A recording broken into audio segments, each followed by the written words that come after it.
We have a recipe for success for helping to settle dogs in, and that's space, time, and routine.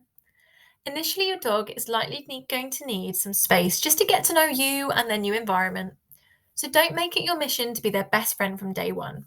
Give them a few days to adjust to the home, the new smells, and to decompress from any stressful experiences. I'm sure we've all heard the old phrase, let sleeping dogs lie. And there's truth in that. Dogs need time to relax, uninterrupted, and to have some personal space. It's also good to introduce a hands free rule for dog beds. So, this means that if the dog is in their bed, we don't touch them in any situations, even when they look really, really cute. We want them to learn that this is a place that they can totally relax. So, give them as many resting and sleeping options as you can. This may also include having different bedding options that take into consideration medical needs or conditions like arthritis. These options could include allowing them on human beds or furniture, but this entirely depends on your own preferences and your house rules. There's no right or wrong. The Smiths have explained to their children, Max and Jade, about the hands free rule, as this is particularly important to understand for children. They've already decided as a family whether or not to allow Patch on the couch and human beds.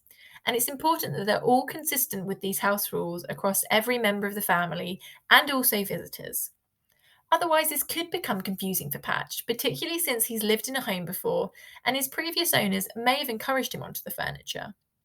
The Smiths will have to be patient if they want this to change. Adults should provide clear guidance to children and supervise interactions between them and their new dog.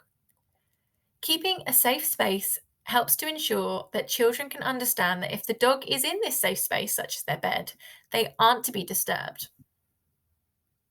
The next ingredient for our recipe success is time.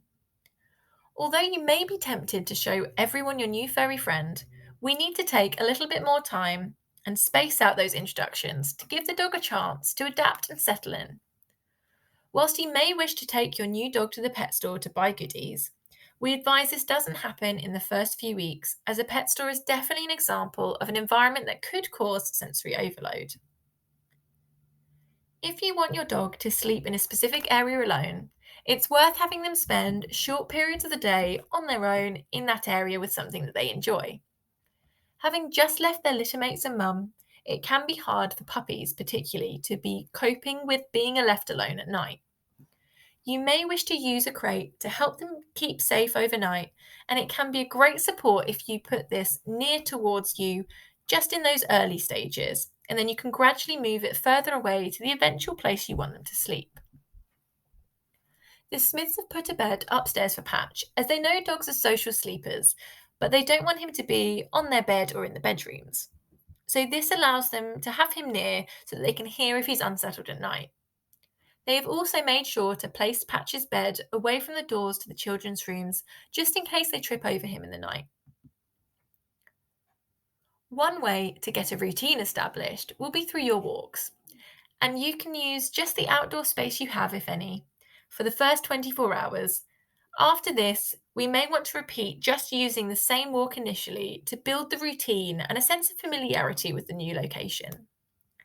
They can then help to get to know the sights and smells, which can help make life feel more predictable and can reduce stress as a result.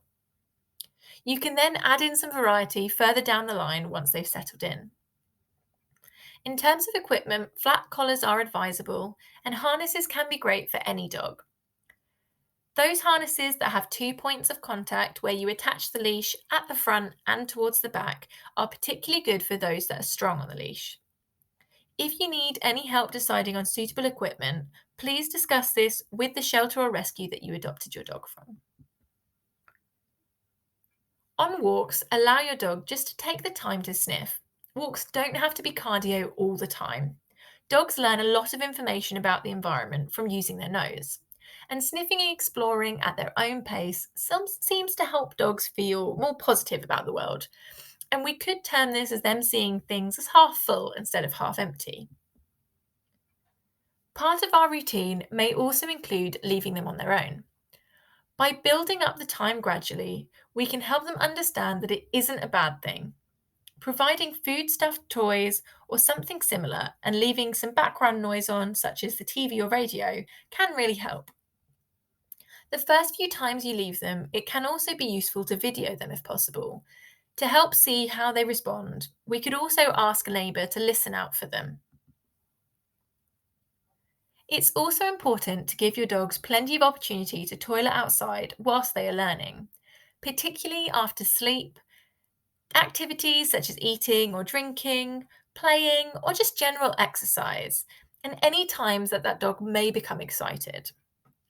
Observe your dog to see if you can spot the signs that they need to relieve themselves. For example, they might start to sniff the ground or turn around in a circle.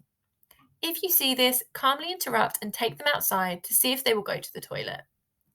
If they do have an accident inside, don't punish them, as this may cause them to be fearful of toileting around people. Accidents are likely to happen whilst they're learning, so just be prepared and be patient while they're getting the hang of things.